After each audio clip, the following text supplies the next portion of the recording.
It's a process that even today, few bankers understand. If you ask an individual banker whether he creates money, he'll look at you as if you're mad. Of course not. He'll say, I don't create money. All I do is I accept deposits from my customers. I put a little of that deposit in the vault as a reserve, and I lend the rest out. I don't create money. From the point of view of the economist, the situation is very different. As I've explained earlier, most of the deposits on the books of banks were put there by an accountant's pen. But that simple fact is concealed from the individual banker because it doesn't happen here, inside the bank. It happens as a result of the transactions between banks. As the men who ran the Federal Reserve knew very well, it happens when money loaned by one bank is deposited in another bank to be loaned out yet again. In the Depression, the process was working in reverse. The banks were destroying money. Nonetheless, the Federal Reserve let it happen. The end result was that by the time the whole sorry episode was over, by 1933, the quantity of money in the United States had gone down by a third. The slow throttling had turned into strangulation. For every $3 of currency and deposits that people had had in 1929, only $2 were left. For every 3 banks that were open in 1929, in 1933, only 2 were left. The terrible depression that followed was a direct result of bungling by the Federal Reserve System.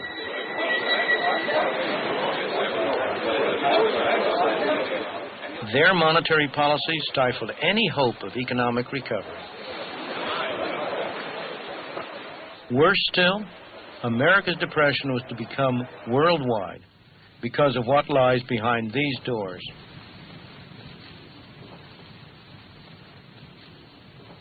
This is the vault of the Federal Reserve Bank of New York. Inside is the largest hoard of gold in the world.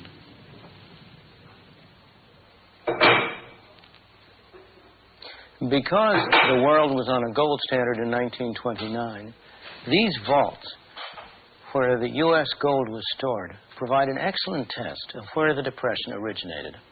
If the Depression had started in Europe or somewhere else in the world, the U.S. would have lost gold. More gold would have flown out of the country than came in. If, on the other hand, the Depression started in the United States, well, then the opposite would happen. More gold would come in from abroad as the effects of our depression spread there than went out abroad. In reality, that is exactly what happened. When the international money system was based on gold, the rules of the game were these. The gold in the United States was supposed to control the amount of money issued by the Federal Reserve. In turn, the amount the Federal Reserve issued controlled the amount of money issued by the commercial banks, which in turn controlled the amount of money that individuals, businesses, and industry could get from the banks. The result, a monetary structure, all supposedly tied to the amount of gold in the vaults in the United States. But in 1930, the Federal Reserve didn't play by the rules. It stood by as banks started to collapse, and with each one that went, the money supply fell. Businesses and industry inevitably began to fail. Americans, now poorer, bought less from abroad. Britain was one of the countries affected. Like the United States, Britain had its own monetary structure tied to gold. The trouble was that Britain could now sell less abroad. It cut down the amount it bought from abroad, but not by enough. Under the rules of the gold standard, it had to pay the difference in gold. With every bar of gold that was shipped out of Britain, the amount of money decreased.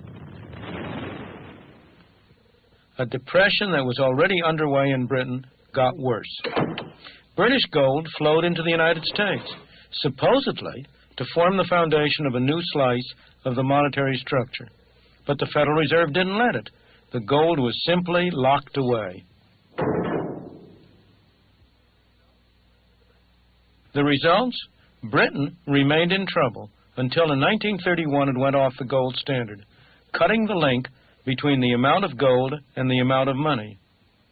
In the United States, suffering the worst depression in history, There was plenty of gold, but to no avail. Although these events happened almost 50 years ago, many of our policies today derive directly from them. Central bankers throughout the world, government officials everywhere, are afraid of a new Great Depression. They have therefore moved in the opposite direction.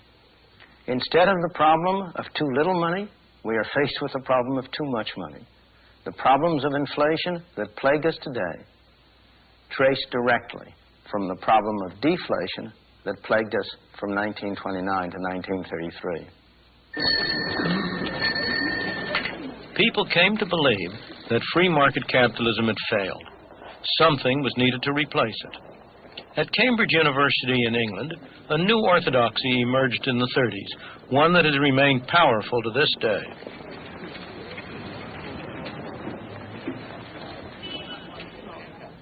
It owes its influence to the brilliance of one man. John Maynard Keynes was unquestionably one of the greatest economists of all time.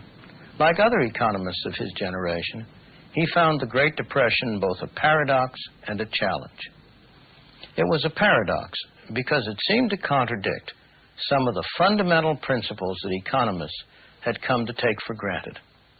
Keynes rose to the challenge by constructing a complex and sophisticated hypothesis which not only explained what had been going on, but also offered a way out, a way to end the Great Depression and to avoid similar episodes in the future. The core of his theory was that what happened to the quantity of money didn't matter. What really mattered was a particular category of spending, in economists' jargon, autonomous spending. What kind of spending is that? It might be investment by business enterprises in building factories and adding to the number of machines and adding to inventories. It might be spending by individuals to build houses.